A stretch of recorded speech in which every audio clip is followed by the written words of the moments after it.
صلی اللہ علیہ وسلم اللہ کے آخری رسول ہیں۔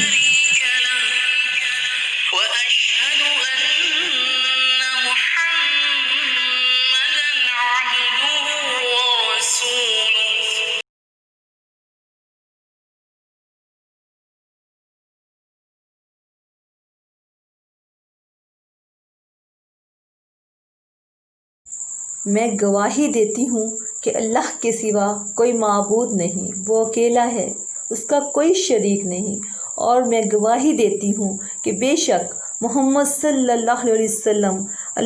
اللہ کے بندے اور رسول ہیں۔ حدیث مبارکہ میں ہے، اس کلمہ کی کئی فضیلت بیان کی گئی ہیں۔ جو کہ اس کلمہ کو دن میں 100 مرتبہ پڑھے گا تو انشاءاللہ تعالی اور اپنے مرحوم کے لیے 1.25 لاکھ یا لاکھ کا ورد کرے گا اور ثواب پہنچائے گا تو انشاءاللہ تعالی پروردگار عالم اسے عذاب سے محفوظ رکھے گا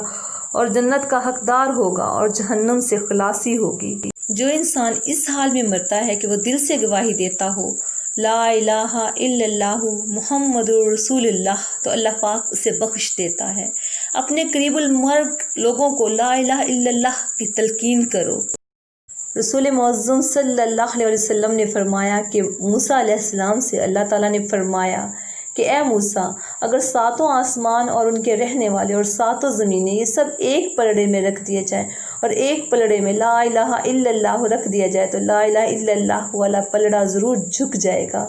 حضرت ابو ہریرہ رضی اللہ تعالیٰ عنہ سے روایت ہے کہ رسول اللہ صلی اللہ علیہ وسلم نے ارشاد فرمایا، جس نے لا الہ الا اللہ کہا اس کو یہ کلمہ ایک دن یوم قیامت ضرور فائدہ پہنچائے گا اور نجات دلائے گا، اگرچہ اس کو کچھ نہ کچھ سزا پہلے بھگتنا پڑے۔